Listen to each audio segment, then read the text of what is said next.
Okay, Hackathon 2025. This is our the first hackathon which we did. The first one was in 2018, and then the last one was 2023. So we would like to do this every year because this is where new challenges, ideas are born. So the idea is to create new challenges, have fun while innovating, ignite your passion, create something nice, cool, and sexy. This was the motto. So the day one we started yesterday at 11 a.m.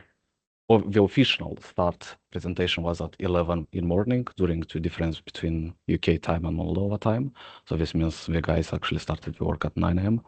So we did the introduction call about the hackathon format, and then we did a later catch-up call just to see the progress and in case if anyone is blocked. And day two is today. So basically, we are doing right now the presentation. So teams will present their project via a share screen. Each team or member will have 5-10 minutes to showcase their solution, explain how to solve, what is the problem, how to solve the problem, and walk a little bit into this. And there will be a QA session after each presentation. So everyone can just ask any question. Doesn't really matter it's about technical side or how to promote this, how much was done. And after this presentation, we'll do the evening event at 6 p.m. This is Moldova time, when we'll do an announcement for the owner based on creativity, functionality, impact, and overall execution. After this, or during this presentation, I'll share to everyone a form, Microsoft form, where you'll be able to give your score for each of a member, like from 1 to 5. 5 is the top, 1 is the lowest ranking. And then after this will be a prize awarded with top idea. So I think, Alex, maybe you can add some words here. Sorry, I just bit into my sandwich. Yeah, as a bit of an incentive to get the teams motivated, there will be a cash prize to the winner. So whilst they were working and helping each other, they were also burying each other so that they didn't beat them. So yeah, so when you do your voting, the winner will be rewarded with a small cash prize. No, the guys are not aware of everyone idea, so they know just their own idea and they implement it. So this will be a surprise for everyone. Will be a surprise for everyone, yeah. I don't believe that you And managed interesting. to be secret this whole time. We did, because everyone was so concerned to his idea to manage in time. We just did not care about everyone else is doing. No, the real problem was we expected to have some noise into the office. Everyone was super focused. They almost like was very, very silent into the office. And we have some beers today too. Okay, so the judging criteria will be like linked with our core values, which is innovation, how creative and original is the solution, the impact, how meaningful is the solution in solving a real world challenge, the presentation, how well did the team communicate their solution, tech stack and approach, commitment, which is how they dedicated and determined was the team to make the project successful, did they demonstrate persistent problem solving and a commitment to deliver a quality solution. Customer focused is how well does the solution address the needs of the end customers, and does it show a deep understanding of the customer's pain points or goals. And as a note, the Infigo employers are also a customer, so this means can be anything, can be something for the actual customer, can be for Infigo employee, like a tool to help or to solve a specific problem. So it's time to start.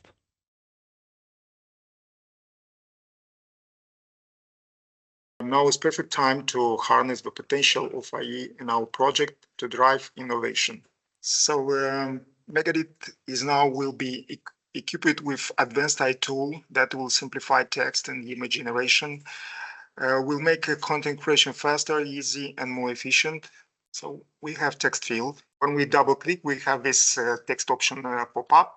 But now we'll drag a bit text field. We will have this icon that will give us the option to open AI tool. So when we open it, we'll have this AI text generator. Here we'll have a prompt that will help us to generate text. Here we have more already established some prompts to summarize the existing text, rephrase, enhance. And the last one is insert selected text.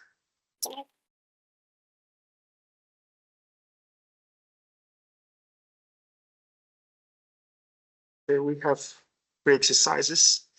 Now we can work on this text, summarize it, rephrase where it has, and additionally we can insert it in existing field. In the image field as well, like in the text field, we have, when we drag this image with this icon, here we can generate something. Did you try Alina, to you- test it? Yeah, it's Alina. Alina. Oh, So we have this image, we can skip it and generate another one, or we can, like in the case with text field, click on the save and apply.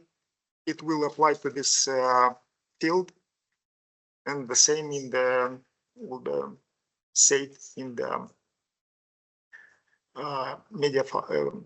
Today we will present you the form table 2.0. But first, let me tell you what's the form table. So probably most of you have seen this type of components we known as tables in the product management that we have at the moment in the solution. So this is how it looks for a front end, really beautiful. But that's how it looks for from the development side. There is too much code.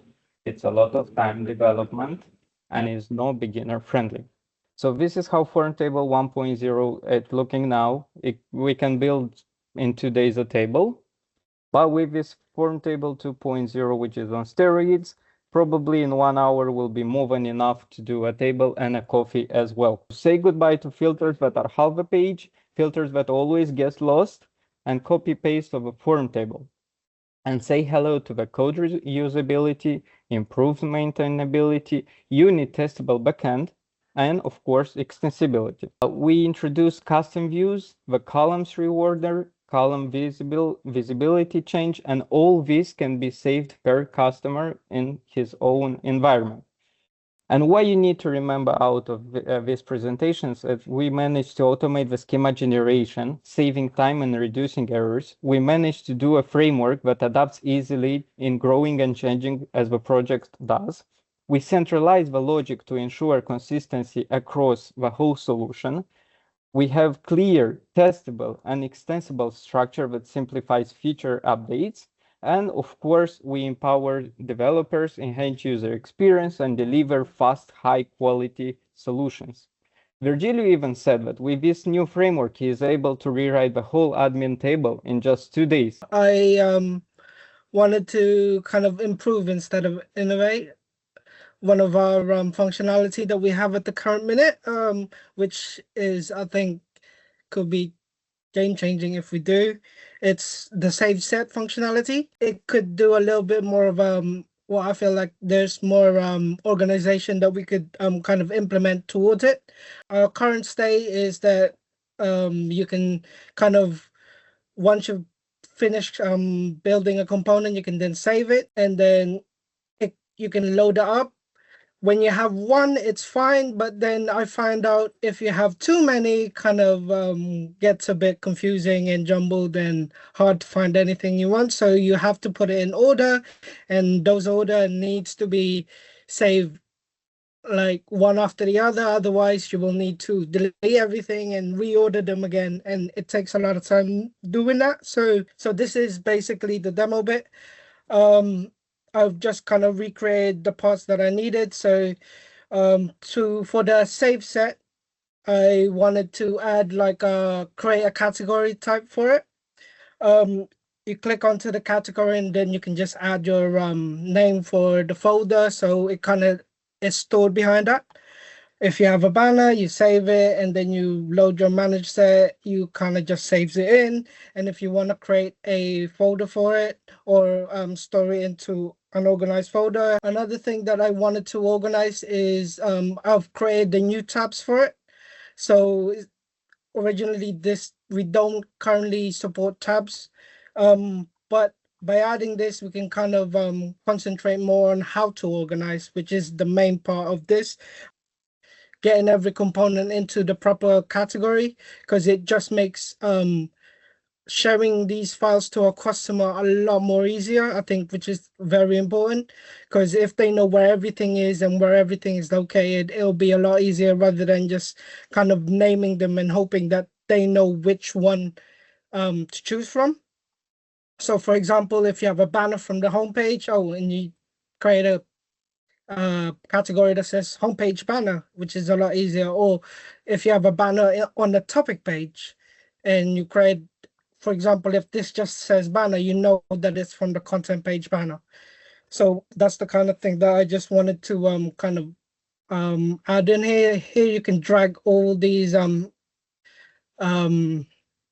components, so it's a lot easier for them to organize on their end, and even have a favorites tab to like store all the favorite components that they can quickly use and add to the page whenever they need to. My idea was the Infigo Marketplace, which basically is a hub for the packages or bundles that client can install on their storefront. So the main problem that we identified was scattered repositories of the products, bundles, and so on. Basically, when a customer comes and wants to create a storefront, we provide them, for example, we can share with them the demo store, which have a lot of products with different types and so on. But this needs an assistance from the support or professional services to install them on their storefront and to check, to place orders, and to decide if they need or not the products that they need. So basically, we can solve this by creating a platform which centralize all the bundles that we want to share with the customers, and provide them this with the possibility with the installation on their storefronts. So in this case, we will reduce the load on professional services and support, and basically the customer will see all the potential examples of the products, bundles, and so on that they can use on their store. So the name of my hackathon idea is Scale PDF Profiles Engine. So I did some small adjustments to the pit stop and to the PDF profiles. I will show you the problem with some images. So first of all, we have our Infigo application, which has millions of lines of code, but in these lines of code, we have the logic to apply the PDF profile. And we have a guy, but after the Adrian did the presentation, I think it will be the Adrian. And the Adrian wants to use a multi-part product. And this multi-part product has a PDF profile applied. In this case, a grayscale PDF profile, which converts the PDF to black and white PDF. So at this moment, everything's fine, but from nowhere, a beautiful girl applied, and she decided she also wants to use this PDF profile. And what's the problem here? She will need to wait for Adrian first to apply his PDF profile, and after she can continue. But imagine we have 10 customers or even 100 customers that are trying to use these PDF profiles at the same time. First of all, we leave our Infigo code with millions of lines of code, and we decouple this in a separate tool, which we will call a pit stop tool. First of all, I want to say that this is a good thing from the developer point of view. We need to use this approach to decouple things.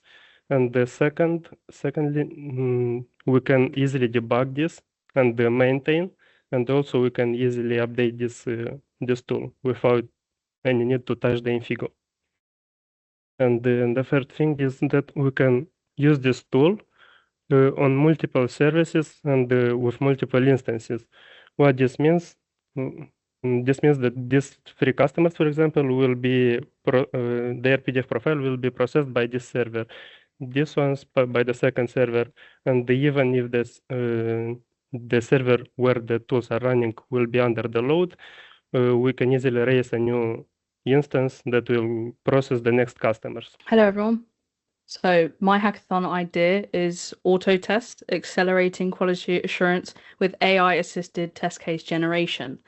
In this presentation, we'll explore how an AI auto test bot, a revolutionary approach to automating manual test cases, can drastically improve efficiency and effectiveness within our quality assurance process. AutoTest reimagines traditional manual testing by seamlessly integrating automated test execution into the manual testing process. Instead of relying solely on human testers, AutoTest will empower our team to record and automate repetitive test steps, freeing up valuable time for more complex testing scenarios and edge cases.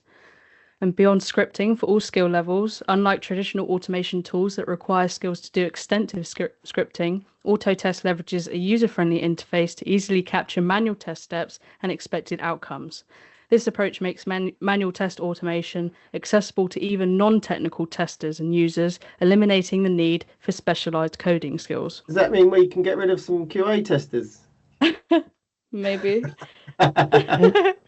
Never. No, you can Harper's- test more. The thing is that you can test more. Yeah. Yeah. You can test more. Okay, right. No, you can test more complex scenarios. That will be the case because you can test ages. Like a lot of testing can be applied, but if you concentrate on stupid stuff and you do not have the energy and time and everything for real complex scenarios and customer related, of course. My hackathon idea is an extension of what Harper's work. And now imagine one thing, as you know, one of the main challenges for a QA team is that writing test case or bug reporting steps is a repetitive and a very time-consuming process. This manual approach can somehow hinder the efficiency and the delay of the development cycle in the whole.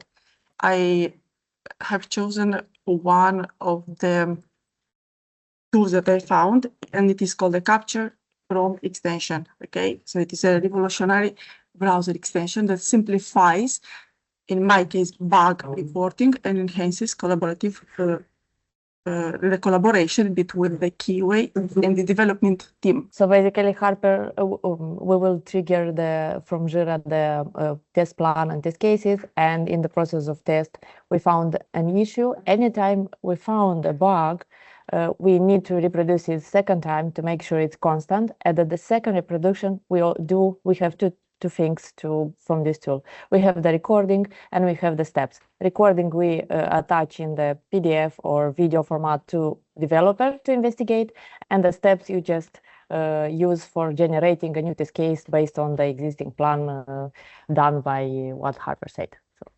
Okay, so my idea is to have a quick localization resource content, which will be utilized in the front-end area and custom front-end area or customer area. So what is the current problem? The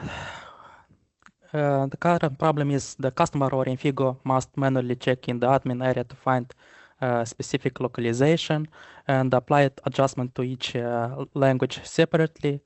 Also, there is a confusion between differentiating between localizable content and static text, which is unclear. Maybe it can be a cache issue. Localization updates may not reflect immediately due to caching. You have to clear the cache from admin, and you have to do multiple steps in order to update a localization resource. Okay, so I added a shortcut for managing localization directly on customer area. So you have a future switch here. When you enable it, you will label all the localization in the pages which are used.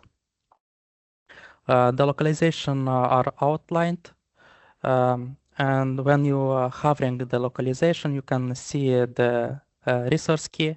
You can also copy it. Also, it allows you to update it dynamically with key value. For example, I have here all my active languages here in the drop down. I can choose one of it.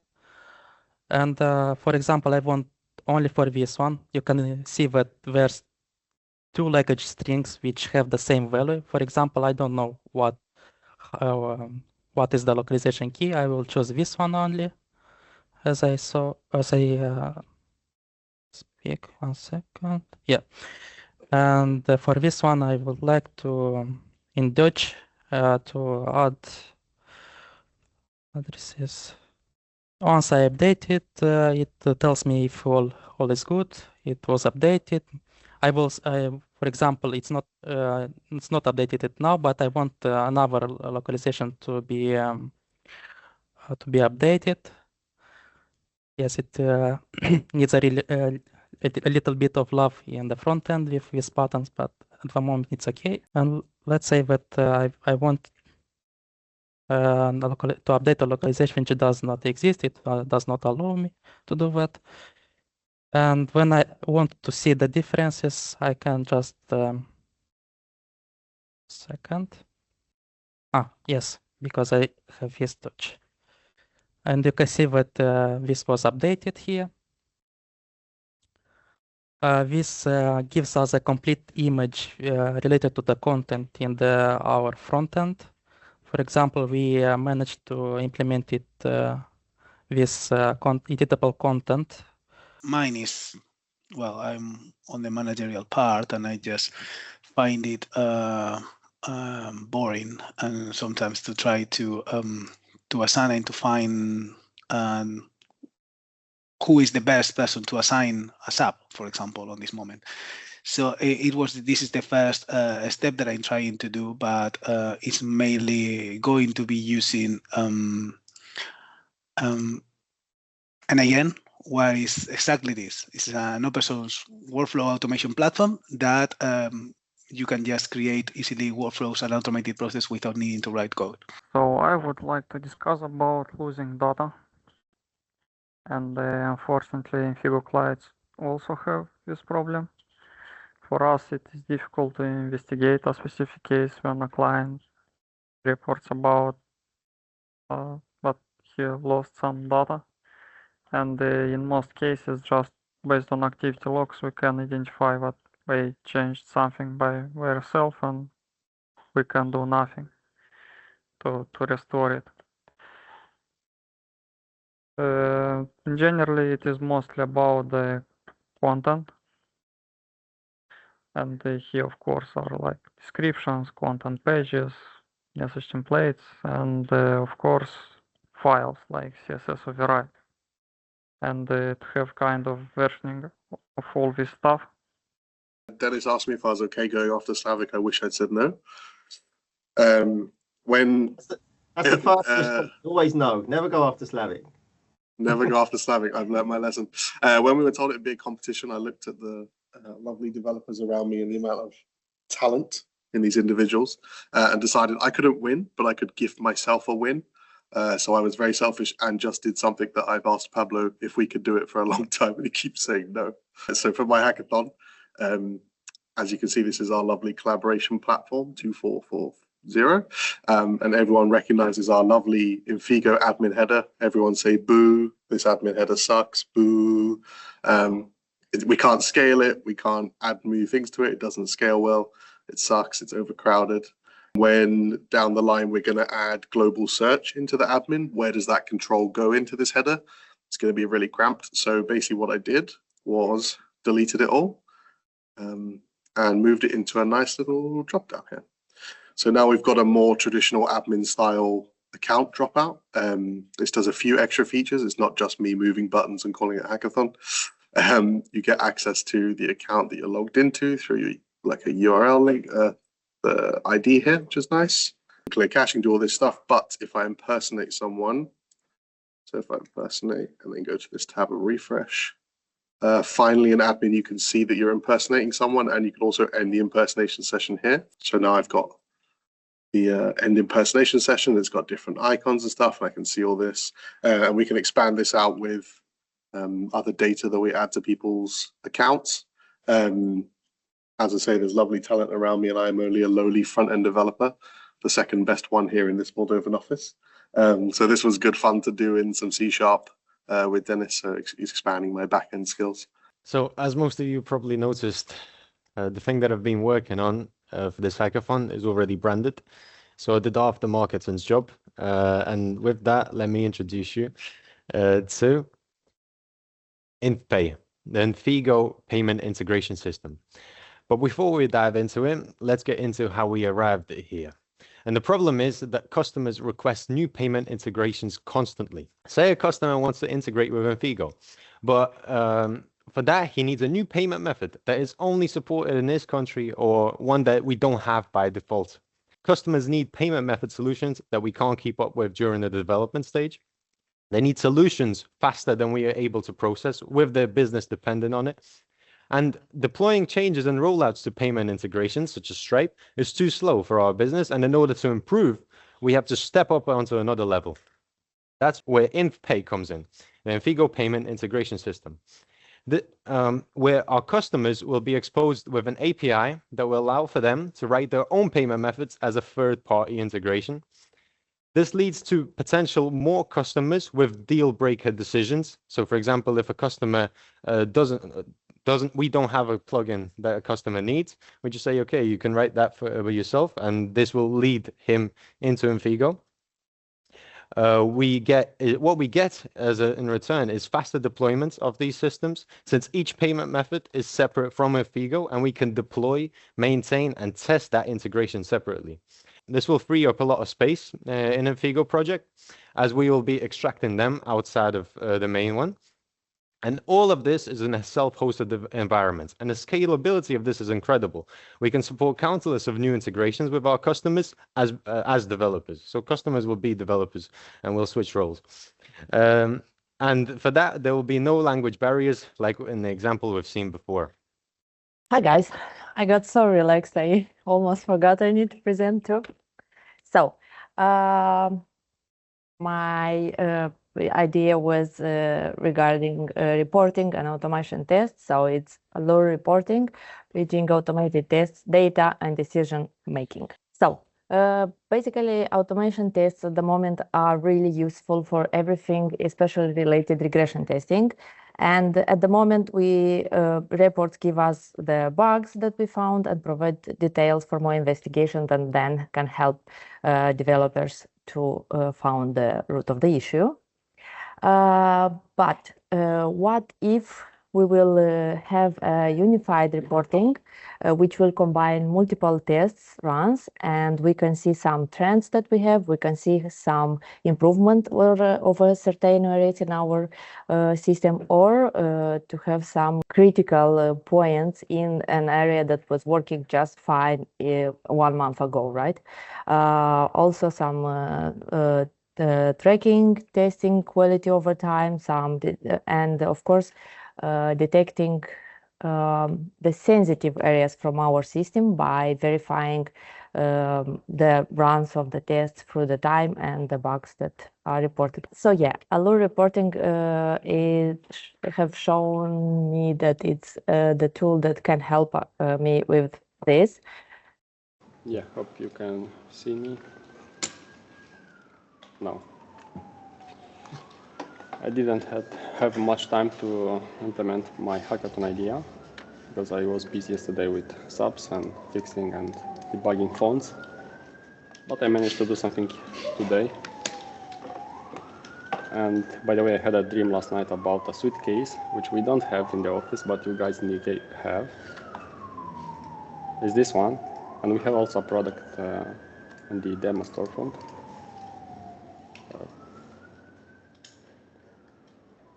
And what is nice about this one is that we can see it 3D, and that's nice. At least we don't have it in the office, but we can see it here. But in my opinion, it would be nice to have it in the office and see the size of it, right? Maybe put it along my desk and see how it looks.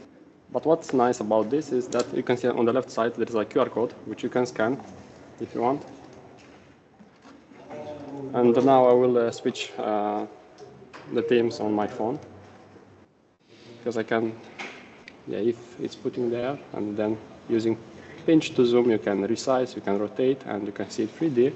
And basically, this is the model that you have in MegaEdit. You can just scan your QR code and have it.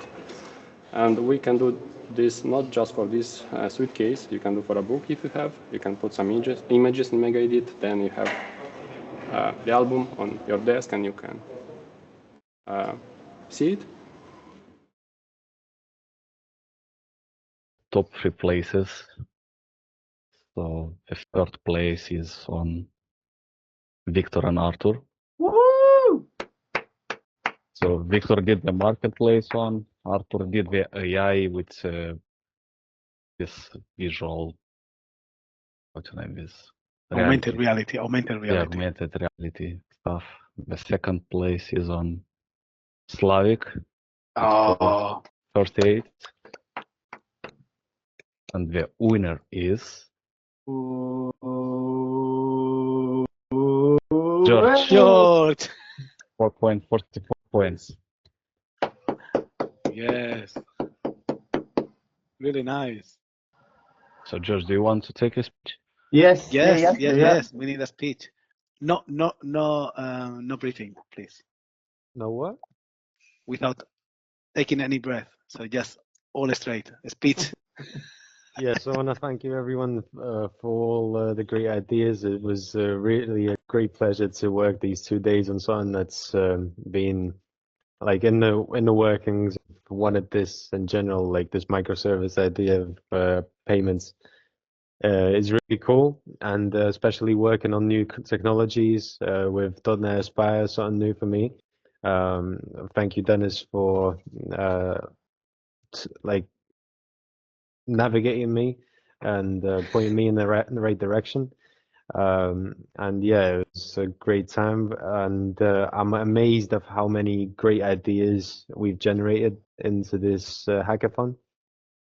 It was just immense of how much innovative creativity we have in our business, and the leadership we can just create out of that is just really, really good. So yeah. Good speech. Well done, everyone. Well done, buddy. Well deserved. Yes, Yeah, actually, well yes, done. I think nobody said that actually what George said, but it really is important that you can see that how flexible is Infigo and how much room there is just for doing things everywhere. It's just crazy how it's not self-constrained and it's possible to do all those things. That is quite nice of the solution.